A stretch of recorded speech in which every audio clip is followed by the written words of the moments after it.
Why is it that some people are always on time, while others are chronically late no matter how hard they try? You know exactly what I am talking about. You tell yourself you have plenty of time. You open your phone for a quick glance and suddenly 30 minutes vanish. You were sure it was only 5.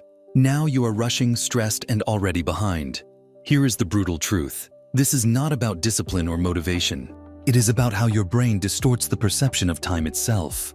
And if you do not learn to calibrate that distortion, you will always be at the mercy of lateness, wasted hours, and opportunities lost.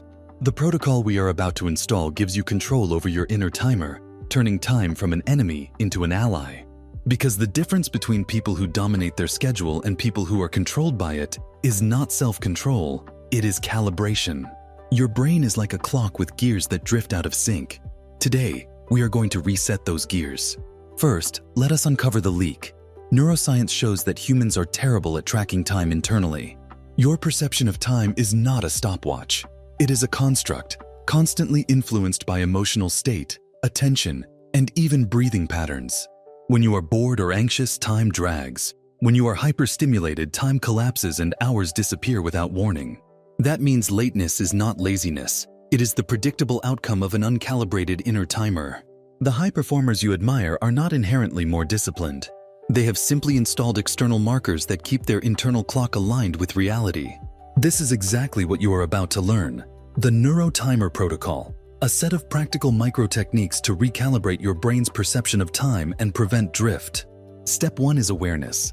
Most people never notice that their inner timer is lying to them. The first code you install is what I call the anchoring checkpoint. Every 90 minutes you set a marker, not to measure productivity, but to test the accuracy of your time perception. Here is how it works. Before you start a task, estimate how much time you think it will take. Say to yourself, this should be 20 minutes. Then set a subtle cue, like placing a pen sideways on your desk or turning your phone upside down. When the actual timer goes off, you compare your guess with reality. This simple practice recalibrates your brain's time sense over and over. It is like realigning a compass every time it drifts. Within a week of doing this, your ability to estimate time tightens dramatically. The payoff: you stop underestimating how long things take, which is the #1 cause of lateness. Step 2 is using your breath as a clock. Here is what research shows. Your brain naturally uses internal bodily rhythms, such as heartbeats and breathing, as a baseline for tracking time. But most people breathe shallow and irregular, which scrambles the signal. You can correct this by installing a micro-ritual called the breathing clock. Once per hour, you pause and take 30 consecutive calm breaths while counting. This takes only 2 minutes, but it stabilizes your nervous system and sharpens your inner perception of passing time. Think of it as hitting the synchronize button on your brain's stopwatch. This is not meditation, this is calibration. Elite athletes use this before races to lock into precise timing. You are now using it to lock your entire day into accuracy. Step 3 is creating environmental markers. Your brain is constantly scanning surroundings to track change. If the environment is static, same seat, same lighting, same posture, time perception dulls and collapses. You look up, and 3 hours have gone by with nothing to show. To fix this, introduce micro markers in your environment. Here is the tactical move. Every hour, change one small variable. Stand up, shift to a different chair, switch the lighting from warm to cool, or place an object on your desk as a visual timestamp. Each marker acts like a page break in your mental timeline. Instead of a blurred 3-hour block, your brain encodes multiple distinct intervals, which makes time flow feel structured and predictable. The result? You stop losing hours in the fog. Now let us go deeper. Why does this matter so much? Because lateness and wasted time are not just social annoyances, they are performance leaks. Every time you misjudge time, you create a chain reaction. Missed deadlines, broken trust, stress spikes, and decisions made in a rush. This is not just costing you minutes, it is costing you opportunities. High performers win not because they work more hours, but because they convert hours into reliable, predictable results. Time calibration is their invisible advantage. You are about to claim the same. Step 4 of the Neuro-Timer protocol is embedding micro deadlines inside tasks. Here is how it works. Before starting a block of work, split it into 3 checkpoints. For example, if you are writing an email that you think will take 30 minutes, set 10-minute markers. At 10 minutes, you should have the skeleton. At 20 minutes, the body. At 30 minutes, it is ready. You do not need alarms or apps for this. You use environmental anchors. Place 3 coins on the desk. Every time 10 minutes pass, remove one. This tactile marker anchors your brain's time awareness in real space. The result? You no longer drift for 30 minutes without realizing it. You maintain a sharp, externalized sense of progress. Another critical lever is emotion. Studies show that emotional intensity warps time perception.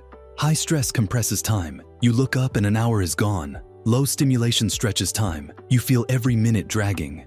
The way to stabilize this is to install what I call emotional resets. These are 30-second rituals that flatten spikes and recenter perception. Here is one. Stand up, take 3 deliberate breaths, and look at the farthest point you can see, preferably outside a window. This resets both visual and emotional processing, bringing your inner clock back into sync. The code is simple. When you feel time dragging or collapsing, run an emotional reset. This prevents your brain from distorting the timeline based on mood. Now we move into the advanced layer, predictive calibration. This is how you move from reactive to proactive. Instead of letting time slip and correcting afterward, you anticipate distortions. Research shows that most people experience specific time blind spots. For example, late mornings between 10 and 11 and post-lunch hours between 2 and 4 are the most common collapse zones. During these periods, people chronically underestimate how much time has passed. Knowing this, you pre-program resets into those zones. Before 10:30, you run a quick breathing clock. Before 2, you place an environmental marker. These predictive moves eliminate the slip before it even happens. This is where lateness ends, not by trying harder but by installing cues that outsmart your biology. To anchor this even further, let us talk about the difference between subjective time and objective time. Subjective time is how long something feels. Objective time is how long it actually takes. Your brain always prioritizes subjective perception, which is why you can spend an hour on social media that feels like 10 minutes, or 10 minutes in a boring meeting that feels like an hour. The way to bridge the gap is to install dual tracking. This means always pairing subjective sense with objective data. Before you start a task, guess how long it will feel. Then track the real outcome with a simple timer. The more you do this, the more your brain aligns the two. Within weeks, you will develop a near-automatic accuracy in predicting time, something very few people ever master. That accuracy becomes your edge. And here is the key. This is not about becoming robotic. It is about turning time into a controllable variable. Most people live like passengers in a car with a broken speedometer. They have no idea how fast or slow they are moving until they crash. With the Neuro-Timer protocol, you are fixing the speedometer and taking the wheel. You no longer ask, "Where did my day go?" You know exactly where it went, and you can direct it with precision. The final step for today's part of the protocol is what I call the calibration ritual. At the end of every day, spend 3 minutes reviewing your time accuracy. Did you underestimate, overestimate, or match reality? Note one adjustment for tomorrow. This daily calibration compounds. After 30 days, your brain develops a trained inner timer that is drastically more accurate than the average person's. That accuracy translates directly into punctuality, trustworthiness, and reliability. You are no longer late. You no longer drift. You run your day like a strategist, not a gambler. This is the first half of the Neuro-Timer protocol. You now have the foundations: anchoring checkpoints, breathing clock, environmental markers, micro deadlines, emotional resets, predictive calibration, dual tracking, and the daily calibration ritual. In the next part, we will expand this into advanced endurance, where you not only control minutes and hours, but also build long-term time discipline that compounds into weeks, months, and years of advantage. Because the real edge is not squeezing more out of a single day. It is installing a system where your inner timer becomes so reliable that you consistently outpace those who are still slaves to distortion. Now let us scale this from minutes and hours into weeks, months, and years. Because punctuality is not just about arriving on time to a meeting. It is about building a track record of precision that compounds into trust, authority, and opportunity. People who are consistently late leak credibility. People who are consistently on time gain silent influence. And the truth is, that influence has nothing to do with working harder. It has everything to do with how well you have trained your inner timer. This is why we move now into endurance calibration, the second layer of the Neuro-Timer protocol. Endurance calibration is about locking your inner timer not just within a single day, but across entire cycles of performance. Here is how you do it. Step 1 is installing macro markers. Most people think of time only in terms of the clock on the wall. But your brain encodes time through context, not digits.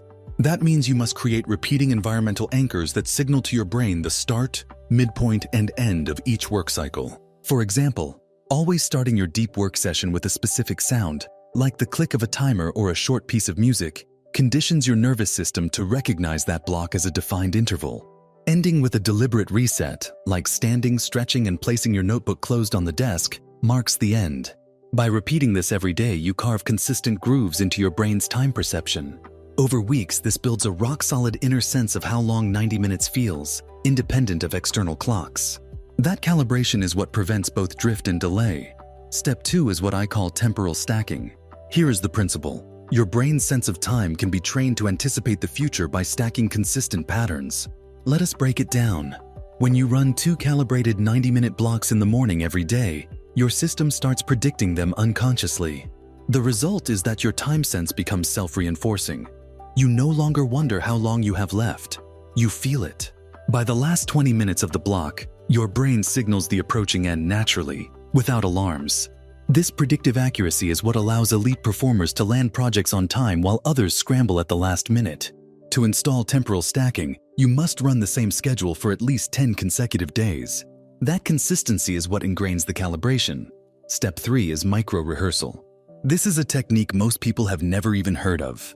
Before you begin any task that requires punctuality, whether it is arriving to a meeting, finishing a report, or delivering a presentation, you mentally rehearse the passage of time in accelerated form. Here is the sequence. Close your eyes for 20 seconds. Visualize the task unfolding in 3 stages. Imagine the beginning, the midpoint, and the completion. Then open your eyes and start. This primes your brain's predictive circuits to create checkpoints during the task, preventing you from drifting. The effect is that you arrive at the real endpoint far closer to your estimated timeline than if you had simply jumped in blind. Athletes use this technique to time races. You are now using it to time life. Now let us talk about one of the biggest distortions of time: digital devices. Phones and screens are engineered to hijack your time perception. Scroll for 5 minutes and your brain logs it as seconds. The solution is not abstinence, it is control. Install what I call visible decay markers.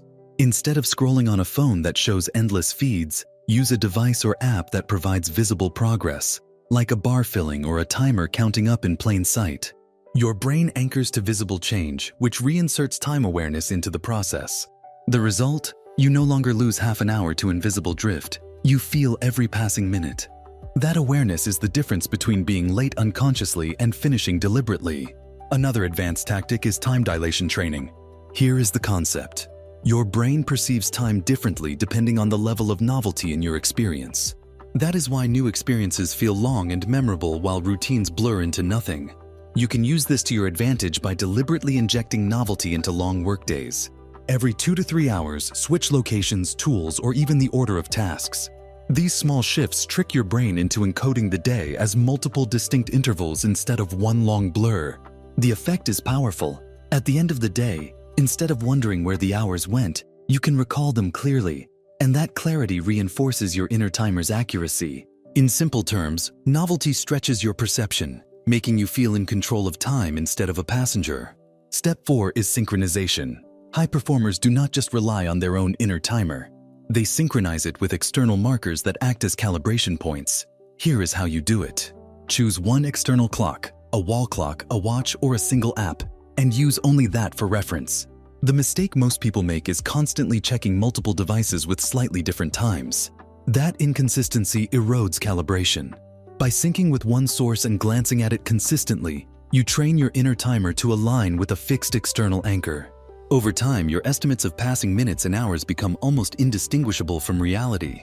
That is the level of precision you need if you want to operate like a strategist instead of a gambler. Let us tie this together with a tactical analogy. Imagine a pilot flying without instruments. If his inner sense of altitude or speed drifts, the result is disaster. Now imagine a pilot who not only has instruments but also trains his body to feel the timing of the plane's system so accurately that the instruments confirm what he already knows. That is what the Neuro-Timer protocol does for you. It turns you from someone who guesses and hopes into someone who knows and executes. Time is no longer a blur. It becomes a weapon. Now we bring in the final piece, reframing lateness.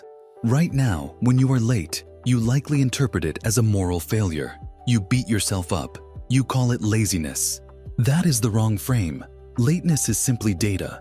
It is your system telling you that your inner timer is miscalibrated. The smarter move is not to feel guilty, but to run a recalibration. Did you underestimate the prep time for leaving the house? Then you add a micro marker next time. Did you lose track while working? Then you install an environmental reset sooner. Every instance of lateness becomes feedback that strengthens your protocol. This is how you eliminate chronic lateness, not through shame, but through systematic correction. So let us put this into practice right now. Tomorrow, run one 90-minute block of focused work. Before you start, estimate how long it will feel. During the block, introduce one environmental marker halfway. After the block, run a calibration ritual by checking how close your sense of time was to reality. Then, repeat in the afternoon. At the end of the day, log whether your accuracy improved. That single exercise starts training your inner timer. Do it for a week, and you will notice you naturally check the clock less because your body feels the time more accurately. Do it for a month, and you will notice you consistently arrive on time without effort. Do it for a year, and you will have built a reputation for reliability and precision that separates you from almost everyone around you. The inner timer is not just about punctuality, it is about power. Because when you can control your perception of time, you can control execution, trust, and results. You are no longer running late, you are running the clock itself. That is the unfair edge you gain when you install the Neuro-Timer protocol. And if you want more systems like this, codes that reprogram how you think, act, and win, subscribe to Success Code. This channel is not entertainment, it is your arsenal of mental codes for success. The Neuro-Timer protocol is one weapon. The next code may be the one that doubles your output, rewires your stress response, or gives you the edge that no one else has. Subscribe now and keep expanding your arsenal.